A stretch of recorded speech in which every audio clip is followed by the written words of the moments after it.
Astrid Panosyan-Bouvet à Monsieur le ministre délégué chargé de la Santé et de la Prévention. La parole est à Madame Astrid Panosyan-Bouvet. Merci Madame la Présidente. Madame la Ministre, bonjour.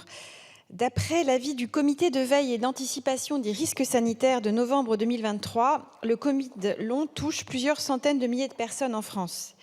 Il se manifeste, pour ce qui est du symptôme prédominant, par un épuisement permanent et handicapant, allant souvent de pair avec des céphalées, des difficultés cognitives, des troubles du sommeil, des myalgies et des difficultés cardio-respiratoires ou digestives. Le Covid long emporte de lourdes conséquences sur la vie quotidienne des personnes, comme, pour n'en citer que quelques-unes, le décrochage scolaire, les arrêts maladie prolongés ou encore la perte de productivité.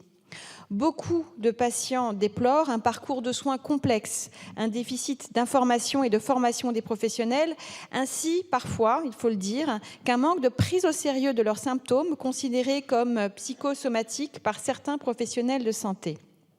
Alors que la loi du 24 janvier 2022 visant à la création d'une plateforme de référencement et de prise en charge des maladies chroniques de la Covid-19 a été promulguée, mais que les décrets d'application n'ont toujours pas été publiés et que certains pays voisins, comme le Royaume-Uni ou même comme le Canada, ont fait le choix de spécifiquement consacrer des financements dédiés à l'accompagnement des patients atteints de Covid long. Et j'ai donc deux questions pour vous, Madame la Ministre. Que prévoyez-vous comme plan d'action et comme financement en vue de la reconnaissance du Covid long et d'une meilleure prise en charge des patients? Et une question plus précise, pourriez-vous nous préciser quand les décrets d'application de la loi du 24 janvier 2022 seront publiés?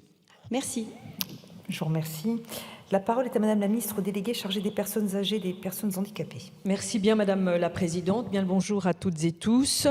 Madame la députée Astrid Panosyan-Bouvet, le ministère chargé de la Santé est pleinement investi dans l'avancée des connaissances et la prise en charge des personnes atteintes de symptômes prolongés post-Covid-19. En mai 2023, un comité national de pilotage s'est tenu pour effectuer un premier bilan de la feuille de route dédiée à cette problématique, notamment sur les aspects relatifs à la recherche et à la surveillance, ainsi qu'à l'offre de soins et à la prise en charge. Un guide du parcours de soins pour le Covid long, réalisé par la Haute Autorité de Santé, est par ailleurs attendu pour cette année. Dans les territoires, des cellules de coordination post-Covid ont été créées par les ARS pour structurer les prises en charge et 20 millions d'euros ont été intégrés au fonds d'intervention régional des ARS pour 2022-2025 au titre du Covid long. Vous l'avez dit, une plateforme dédiée au Covid long, prévue par la loi du 24 janvier 2022, va être mise en ligne sur le site santé.fr. Elle est effectivement issue des travaux d'un groupe d'experts réunissant patients, professionnels de santé et direction d'administration centrale du ministère. Normalement, ça devrait se faire dès cette année. Elle traitera les questions des usagers autour du diagnostic, de la prise en charge, de la recherche et du droit des patients.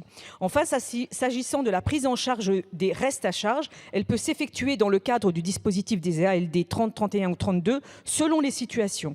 Des consignes nationales ont été données afin d'harmoniser les décisions de l'assurance maladie en la matière. Au 30 juin dernier, plus de 9000 demandes d'ALD pour Covid long avaient été déposées et plus de 6000 accordées en ALD 31, 32. Comme vous le voyez, Madame la députée, le gouvernement est mobilisé pour répondre à cette problématique qu'est effectivement le Covid long. Je vous remercie. Je vous remercie. Allez-y. Merci Madame la Ministre, merci pour ces progrès, ces évolutions. Comme vous le savez, une loi n'existe que quand elle arrive dans la vie des personnes. Et cette loi qui a été votée en janvier 2022, elle prévoit la création d'une plateforme, vous nous dites de référencement, vous nous dites qu'elle va arriver bientôt.